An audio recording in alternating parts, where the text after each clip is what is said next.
आज के इस वीडियो में दोस्तों हम एक नया टॉपिक पढ़ेंगे। मंदिर वाला जो टॉपिक है इसके बारे में आज हम पढ़ने वाले हैं दोस्तों। मंदिर वाला टॉपिक काफ़ी शानदार टॉपिक है।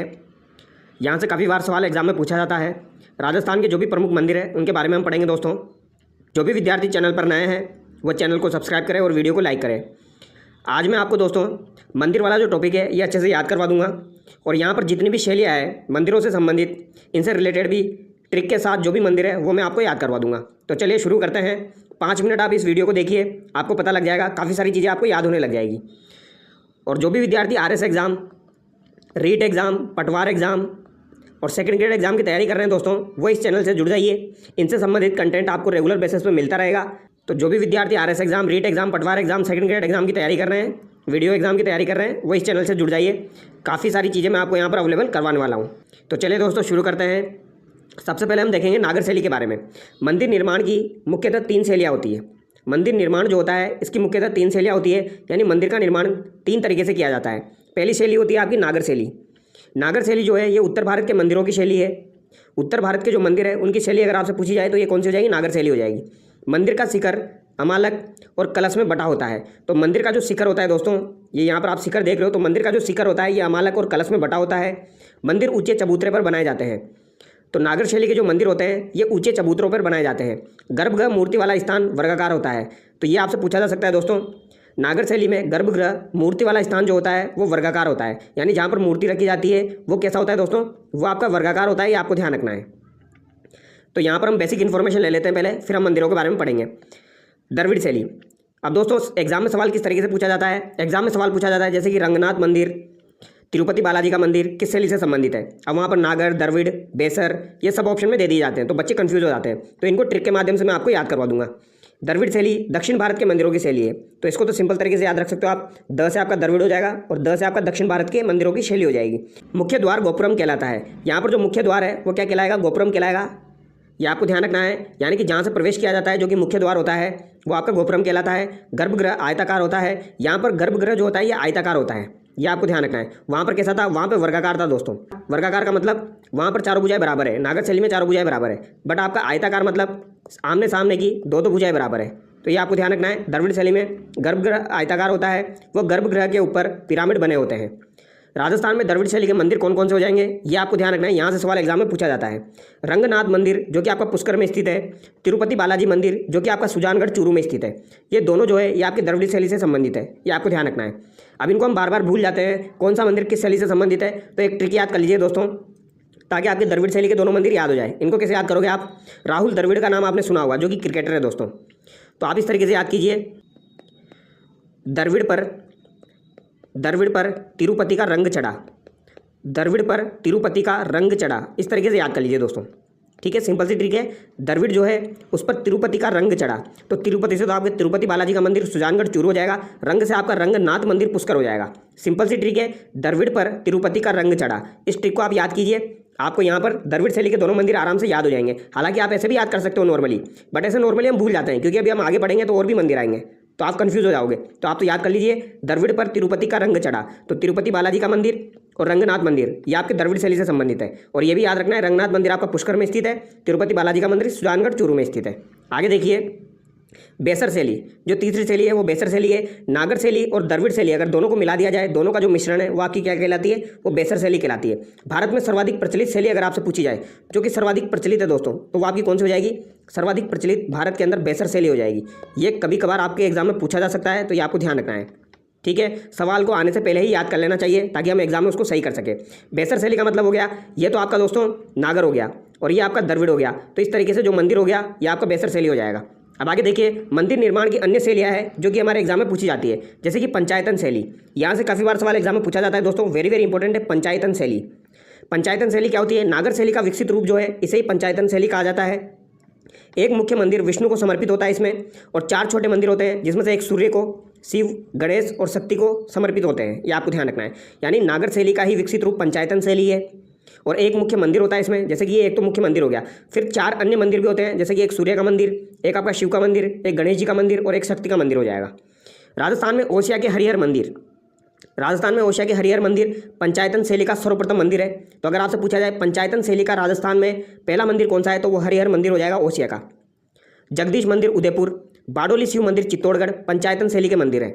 तो ये इंपॉर्टेंट है दोस्तों, ये आपको ध्यान रखना है। इनको कैसे याद रखोगे, मैं आपको एक ट्रिक के माध्यम से बता देता हूँ। इसको कैसे याद रखोगे आप दोस्तों, इसको याद रखिए आप, पंचहरी ने जग में बाढ़ ला दी, जग में बाढ़ ला दी, बाढ़ आ जाती ना दोस्तों, तो बाढ़ ला दी, इस तरीके से याद रखिए, आराम से याद हो जाएगा, कोई डरने वाली बात नहीं है।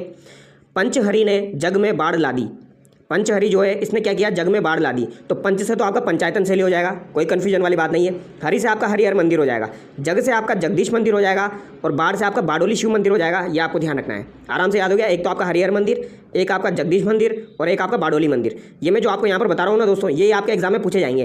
तो पंचायतन शैली के मंदिर हरिहर मंदिर हो जाएगा, आपका जगदीश मंदिर हो जाएगा, और बाडोली शिव मंदिर हो जाएगा। ये आपको ध्यान रखना है। तो पंचहरि ने जग में बाढ़ ला दी, आसान सी ट्रिक है, ये आपको ध्यान रखनी है, इनको लिख लेना है आपको, ठीक है। आगे देखिए, और ये याद रखना है आपको, हरिहर मंदिर आपका ओशिया में स्थित है, जगदीश मंदिर जो है उदयपुर में है, जगदीश मंदिर जो है दोस्तों इसे सपनों में बना मंदिर भी कहा जाता है, बाडोली शिव मंदिर आपका चित्तौड़गढ़ में हो जाएगा, ठीक है। आगे देखिए, भूमि शैली के मंदिर देख लेते हैं दोस्तों, ये भी वेरी वेरी इंपॉर्टेंट है, ये काफ़ी बार एग्जाम में पूछा जाता है। अगर आपसे पूछा जाए पंचायतन शैली का पहला मंदिर कौन सा हो जाएगा, तो वो तो हरिहर हो जाएगा। और भूमि शैली का भी पूछा जाता है, तो वो भी हम देखेंगे। नागर शैली की ही उपशैली हो जाएगी भूमि शैली। खुली छत वाले जो मंदिर होते हैं दोस्तों, जिनमें खुली छत होती है, ये आप देख सकते हो, ये यहाँ पर खुली छत है, यहाँ पर छत नहीं बनी हुई है। तो खुली छत वाले जो मंदिर होते हैं ये भूमि शैली के होते हैं।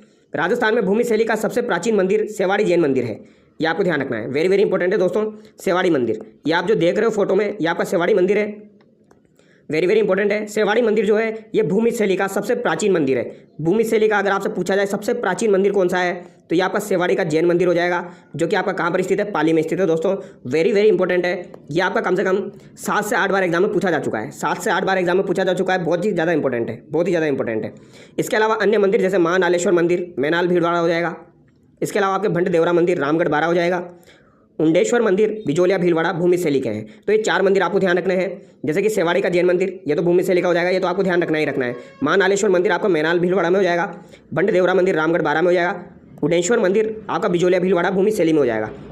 अब इनको डायरेक्टली याद रखिए दोस्तों आप, सेवाड़ी, महानालेश्वर, भंड देवरा, उंडेश्वर मंदिर, ये आपको चारों एक साथ ध्यान रखने हैं दोस्तों, ये इंपॉर्टेंट आपके पूछे जाएंगे। और खुली छत की विशेषता वाले मंदिर कौन से हो जाएंगे आपके, भूमि शैली के हो जाएंगे। आगे देखिए, कच्छप घाट शैली, कच्छप घाट शैली के मंदिर जो है इनकी विशेषता हम देख लेते हैं।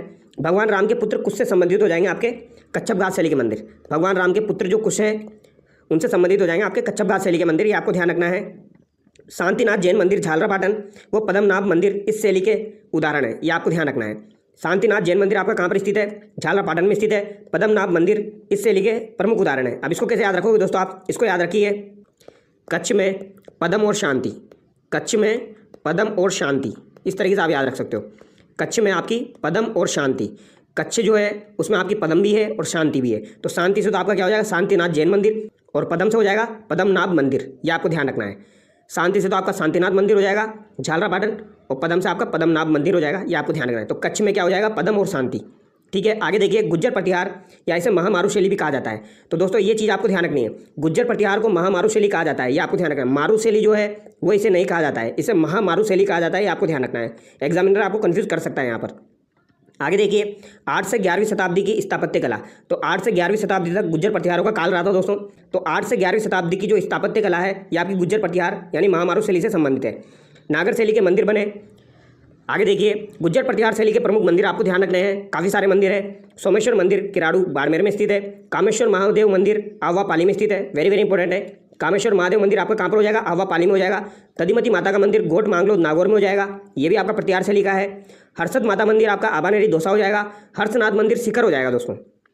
और अंबिका माता का मंदिर आपका सलूमर हो जाएगा। कुंभ श्याम मंदिर आपका चित्तौड़गढ़ हो जाएगा। राजौरगढ़ का नीलकंठ मंदिर आपका अलवर में हो जाएगा दोस्तों। तो नीलकंठ मंदिर आपको एग्जाम में पूछा जाता है, नीलकंठ मंदिर कहाँ पर हो जाएगा, अलवर में हो जाएगा। आदिवरा मंदिर जिसका निर्माण अल्लट के द्वारा करवाया गया था, यह कहाँ पर हो जाएगा, आहड़ में हो जाएगा। और अल्लट के द्वारा राजधानी भी किसको बनाया गया था, आहड़ को बनाया गया था। रणछोड़ जी मंदिर खेड़ बालोतरा में हो जाएगा, ये आपको ध्यान रखना है। तो रणछोड़ जी का जो मंदिर है ये कहाँ पर स्थित है, ये भी आपका एग्जाम में पूछा जाता है दोस्तों। रणछोड़ जी का जो मंदिर है ये आपका कहाँ पर स्थित है, ये आपका खेड़ा बाड़मेर में आता था, अभी प्रेजेंट टाइम पे बालोतरा में हो जाएगा, ठीक है।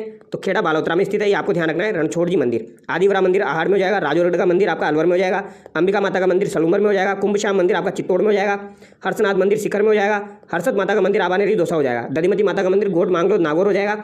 और कामेश्वर महादेव मंदिर आपको ध्यान रखना है, आवा पाली में हो जाएगा। सोमेश्वर मंदिर किराड़ू हो जाएगा। तो ये किसके मंदिर है दोस्तों? महामारू शैली से संबंधित मंदिर है, यानी कि गुज्जर पटियार शैली से संबंधित मंदिर है। ये आपको ध्यान रखना है। अब यहाँ से दोस्तों हम मंदिरों के बारे में पढ़ेंगे। गुप्तकालीन मंदिर और देख लेते हैं हम। गुप्तकालीन मंदिर जो है ये 300 ईस्वी से 700 ईस्वी के मध्य बने, और 2 मंदिर जो है राजस्थान के अंदर वो गुप्तकालीन के अंतर्गत आते हैं। ये आपको ध्यान रखना है। एक तो आपका हो जाएगा चार चौमा शिव मंदिर कोटा, जो कि काफ़ी बार एग्जाम में पूछा जाता है। तो चार चौमा का शिव मंदिर जो है ये आपका गुप्तकालीन हो जाएगा दोस्तों। कैसा हो जाएगा? ये गुप्तकालीन मंदिर हो जाएगा, ये आपको ध्यान रखना है। इसके अलावा एक भंवर या भ्रमर माता का मंदिर जो कि आपकी छोटी सादड़ी प्रतापगढ़ में स्थित है, ये भी आपका गुप्तकालीन मंदिर है। तो ये भी आपको ध्यान रखना है। भ्रमर माता का मंदिर जो है ये आपका कैसा मंदिर है दोस्तों? ये आपका गुप्तकालीन मंदिर है। इंपॉर्टेंट है, ये आपको ध्यान रखना है। यहाँ पर एग्जामिनर आपको कंफ्यूज कर सकता है। भ्रमर माता का मंदिर अगर आपसे पूछा जाएगा तो आप गुज्जर पटियार लगा दोगे, ऐसा नहीं करना है आपको। मैंने जो ट्रिक बताई है वो ध्यान रखनी है, उन ट्रिक के माध्यम से ऑप्शन को एलिमिनेट करना है। और भ्रमर माता का मंदिर और चार चौमा का मंदिर आपको ध्यान रखना है, ये गुप्तकालीन मंदिर हो जाएंगे। इंपॉर्टेंट है, पूछे जाएंगे, ठीक है, याद रह जाएगा। चार चौमा शिव मंदिर कोटा में स्थित है, भ्रमर माता का मंदिर छोटी सादड़ी प्रतापगढ़ में स्थित है। आगे देखिए, अब यहाँ से हम मंदिरों के बारे में पढ़ेंगे दोस्तों। सबसे पहले हम पढ़ेंगे रणकपुर जैन मंदिर के बारे में। यहाँ से काफ़ी बार सवाल एग्जाम में पूछा जाता है। तो सबसे पहले हम रणकपुर जैन मंदिर के बारे में पढ़ेंगे, जो कि आपका कहाँ पर स्थित है? देसूरी पाली में स्थित है। तो रणकपुर जैन मंदिर आपके कहाँ पर हो जाएंगे दोस्तों? पाली में हो जाएंगे, ये आपको ध्यान रखना है। कहाँ पर हो जाएंगे? पाली में हो जाएंगे। भगवान आदिनाथ की चोमू की प्रतिमा, चोमू का जैन मंदिर है। तो यहाँ पर भगवान आदिनाथ की प्रतिमा है और ये चोमू की प्रतिमा है, इसीलिए इसे चोमू का जैन मंदिर भी कहा जाता है। यानी कि यहाँ पर चोमू की प्रतिमा लगी हुई है, इसीलिए इसे चोमू का जैन मंदिर कहा जाता है। ये आपको ध्यान रखना है। मुख्य द्वार की छतर पर ऋषभदेव आदिनाथ की माता मरु देवी की मूर्ति है। वेरी वेरी इंपॉर्टेंट दोस्तों, ये आपसे एग्जाम में जरूर पूछा जाएगा, चाहे कथन देके आपसे पूछा जाए। जो रणकपुर जैन मंदिर है इसका जो मुख्य द्वार है दोस्तों, वहाँ के छतर पर ऋषभदेव आदिनाथ की माता मरु देवी की मूर्ति लगी हुई है। किसकी दोस्तों? मरु देवी, जो कि ऋषभदेव जी की माता थी। ये आपको ध्यान रखना है, इनकी मूर्ति लगी हुई है। रणकपुर जैन मंदिर आपका मथाई नदी के किनारे पर स्थित है। मथाई नदी के किनारे पर स्थित है, ये भी आपको ध्यान रखना है, एग्जाम में पूछा जाता है। मंदिर में कुल 1444 खंभे हैं। कितने खंभे हैं दोस्तों? 1444 खंभे हैं, इसीलिए इसे खंभों का अजायब घर कहा जाता है।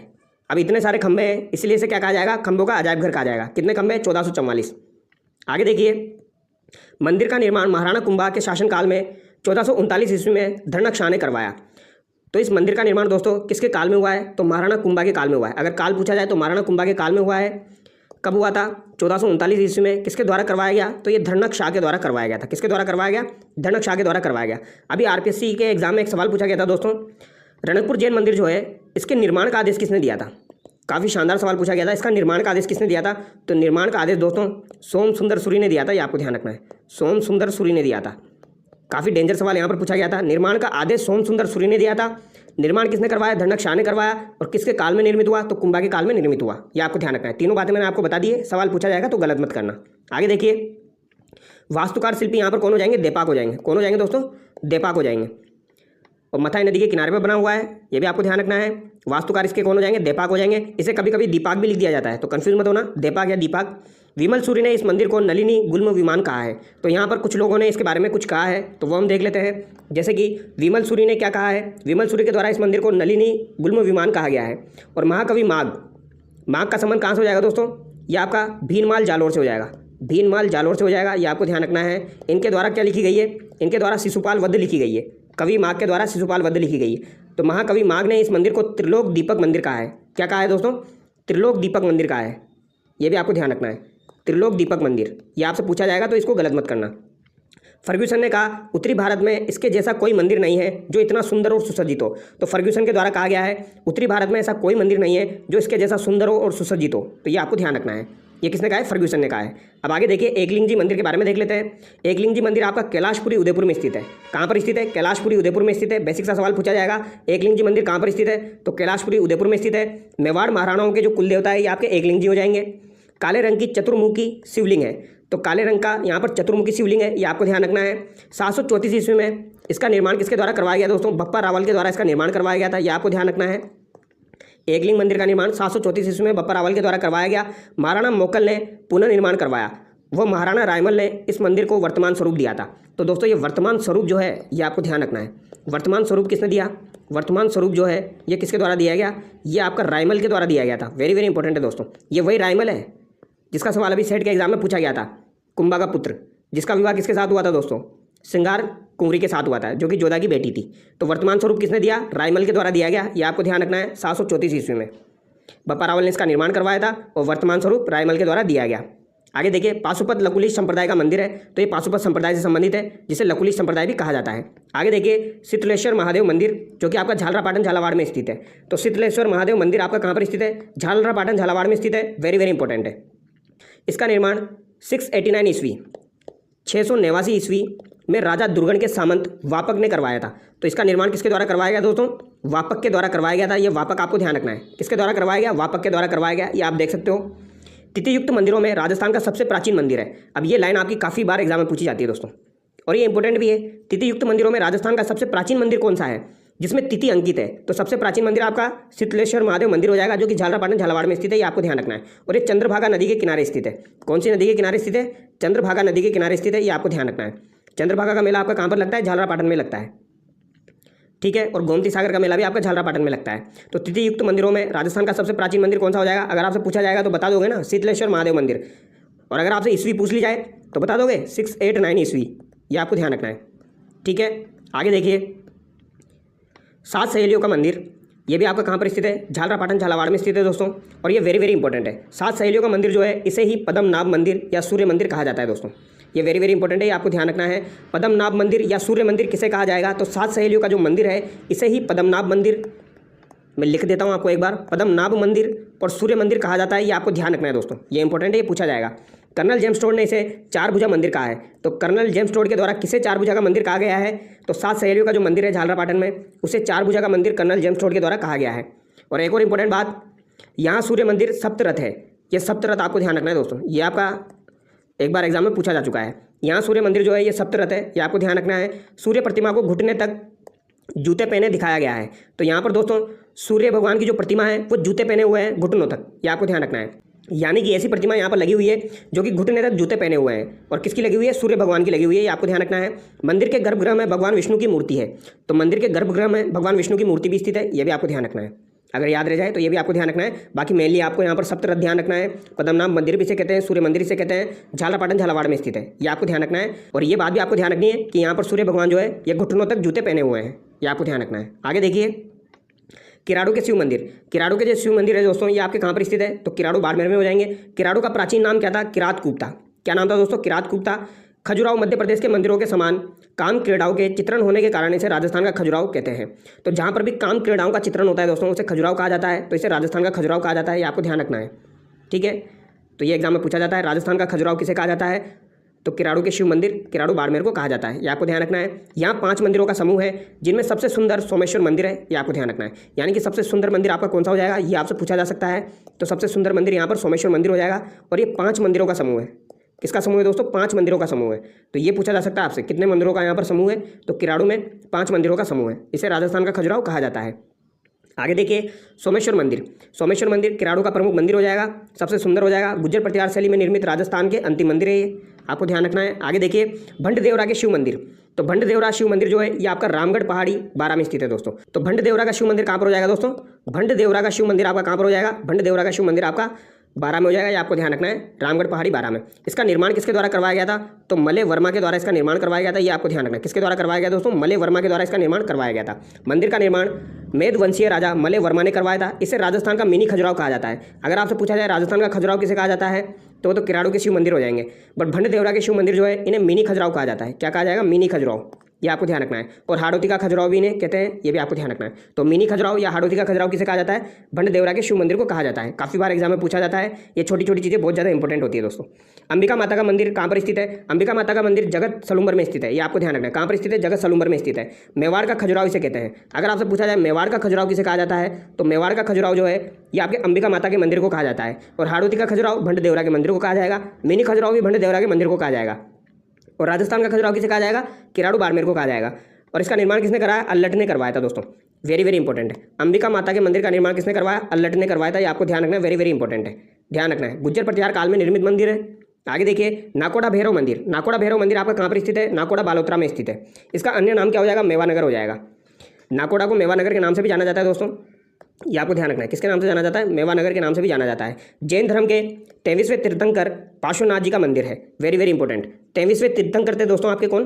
पार्श्वनाथ जी, ये आपको ध्यान रखना है। कौन हो जाएंगे? पार्श्वनाथ जी हो जाएंगे। अब यहाँ पर एक बात आपको ध्यान रखनी है दोस्तों, पहले तीर्थंकर तो आपके कौन हो जाएंगे? ऋषभदेव जी हो जाएंगे।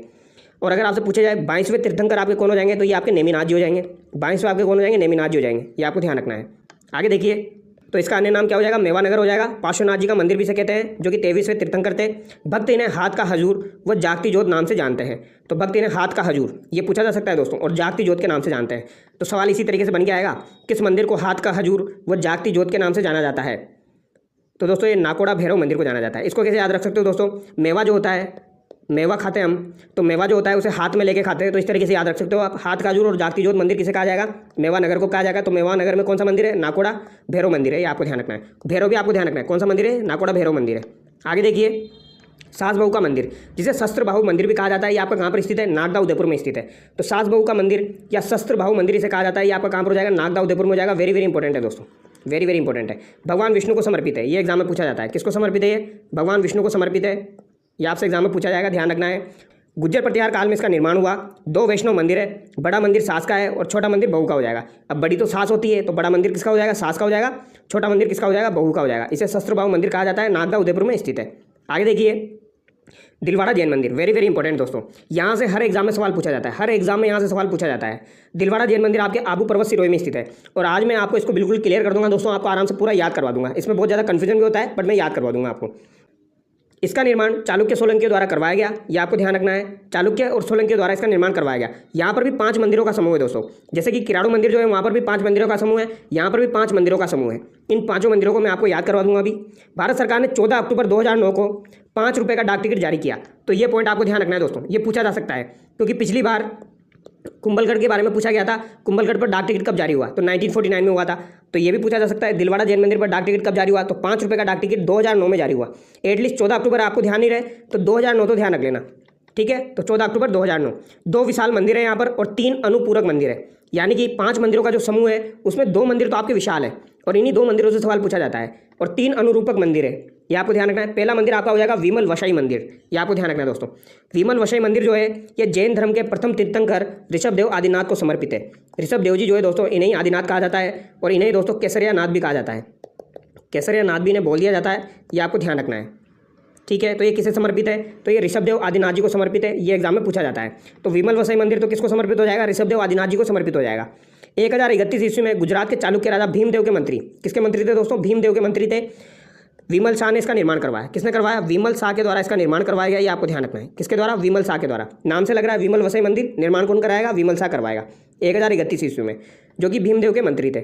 आगे देखिए, इसके शिल्पकार कौन है दोस्तों, यानी कि इसके शिल्पी कौन है, वास्तुकार, तो कीर्तिधर हो जाएंगे। ये नाम आपको ध्यान रखना है, कौन हो जाएंगे, कीर्तिधर, ठीक है। ये आपको ध्यान रखना है, कीर्तिधर विमल वसाई मंदिर जो है इसके वास्तुकार हो जाएंगे। कर्नल जेम्स टोड ने कहा है, भारत में ताजमहल के बाद यदि कोई भवन है तो वो विमल शाह का मंदिर है।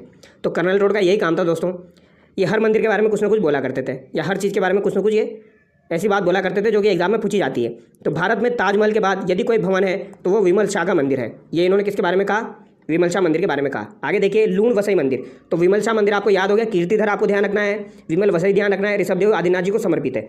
लूण वसई मंदिर जो है ये जैन धर्म के 22वें तीर्थंकर नेमिनाथ जी को समर्पित है। तो ये नेमिनाथ भी आपको ध्यान रखना है दोस्तों, 22वें तीर्थंकर है ये, ठीक है। पहले कौन हो जाएंगे, ऋषभदेव जी हो जाएंगे, 22वें आपके नेमिनाथ जी हो जाएंगे। 23वें कौन थे दोस्तों, पार्श्वनाथ जी थे, 23वें आपके पार्श्वनाथ जी थे। ये आपको ध्यान रखना है। मंदिर का निर्माण 1230 ईस्वी में चालुक्य राजा धवल के मंत्री वास्तुपाल व तेजपाल ने करवाया। तो ये इंपॉर्टेंट बात है, यानी कि लूण वसई मंदिर का निर्माण किसने करवाया, वास्तुपाल व तेजपाल ने कराया। अब जब लूण वसई मंदिर एग्जाम में पूछा जाता है तब बच्चे क्या आंसर कर देते हैं, किसने निर्माण करवाया, विमल शाह ने निर्माण करवाया, तो वहीं उनका सवाल गलत हो जाता है। तो आपको ये नहीं करना। इसका निर्माण 1230 ईस्वी में किसने करवाया, वास्तुपाल और तेजपाल ने करवाया। ये आपको ध्यान रखना है, किसने करवाया, वास्तुपाल और तेजपाल ने करवाया। इंपॉर्टेंट है, ये आपसे एग्जाम में पूछा जाएगा। इसके वास्तुकार शिल्पी कौन हो जाएंगे, शोभनदेव हो जाएंगे। तो इसके वास्तुकार और शिल्पी शोभनदेव हो जाएंगे। और जबकि विमल वसई जो मंदिर था उसके शिल्पी कौन थे, कीर्तिधर थे। ये आपको ध्यान रखना है। और यहाँ पर कौन हो जाएंगे, शोभनदेव हो जाएंगे, वास्तुपाल और तेजपाल। ये आपको ध्यान रखना है। आगे देखिए, पीतलहार भीमाशाह मंदिर, जो कि तीसरा मंदिर हो जाएगा। यहाँ पर ऋषभदेव आदिनाथ की 108 मण की पीतल की प्रतिमा है। तो ये आपको ध्यान रखना है, 108 मण की पीतल की प्रतिमा जो है ये किस मंदिर में है, तो ये भीमाशाह के मंदिर में है। ये आपको ध्यान रखना है, एग्जाम में भीमाशाह ही पूछा जाता है दोस्तों। इसे पीतलहार भी बोल दिया जाता है। पीतलहार इस वजह से बोला जाता है क्योंकि 108 मण की पीतल की प्रतिमा है। यहाँ पर किसकी प्रतिमा है, 108 मण की पीतल की प्रतिमा है। तो इसी वजह से इसे क्या कह दिया जाता है, पीतलहार बोल दिया जाता है। और भीमाशाह मंदिर भी इसका ही नाम हो जाएगा। तो ऋषभदेव आदिनाथ की 108 मण की पीतल की प्रतिमा कहाँ पर लगी हुई है, अगर आपसे पूछा जाएगा तो बता दोगे ना, भीमाशाह मंदिर में लगा हुआ है। तो मंदिर का निर्माण किसने कराया, भीमाशाह ने कराया, ठीक है। आगे देखिए, पार्श्वनाथ चौमुखा मंदिर, तो पार्श्वनाथ चौमुखा मंदिर यहाँ पर बना हुआ है, जैन धर्म के 23वें तीर्थंकर पार्श्वनाथ जी को समर्पित है। ठीक है, आगे देखिए महावीर स्वामी मंदिर भी यहाँ पर स्थित है दोस्तों। महावीर स्वामी मंदिर जो है ये भी यहाँ पर स्थित है, 24वें तीर्थंकर भगवान महावीर स्वामी को समर्पित है। तो ये भी आपको ध्यान रखना है, 24वें तीर्थंकर भगवान महावीर स्वामी को समर्पित मंदिर जो है ये आपका कौन सा हो जाएगा, महावीर स्वामी मंदिर दिलवाड़ा हो जाएगा, जो कि आपको ध्यान रखना है। ठीक है, तो ये 5 मंदिरों का समूह है जो कि एग्जाम में पूछा जाता है। दिलवाड़ा शिलालेख जो है ये आपका 1434 ईस्वी आबू में विमल शाही मंदिर का उल्लेख मिलता है, जिसमें कुल 18 पंक्तियाँ हैं। इसमें 8 संस्कृत भाषा में और 10 मेवाड़ी भाषा में है दोस्तों। यानी 1434 में आबू का जो शिलालेख है, जिसे दिलवाड़ा शिलालेख कहा जाता है, विमल शाही मंदिर का इसमें उल्लेख मिलता है, जिसमें 18 पंक्तियाँ हैं, जिसमें 8 पंक्तियाँ तो जो है दोस्तों ये संस्कृत भाषा में है और 10 जो है ये मेवाड़ी भाषा में है। ये आपको ध्यान रखना है।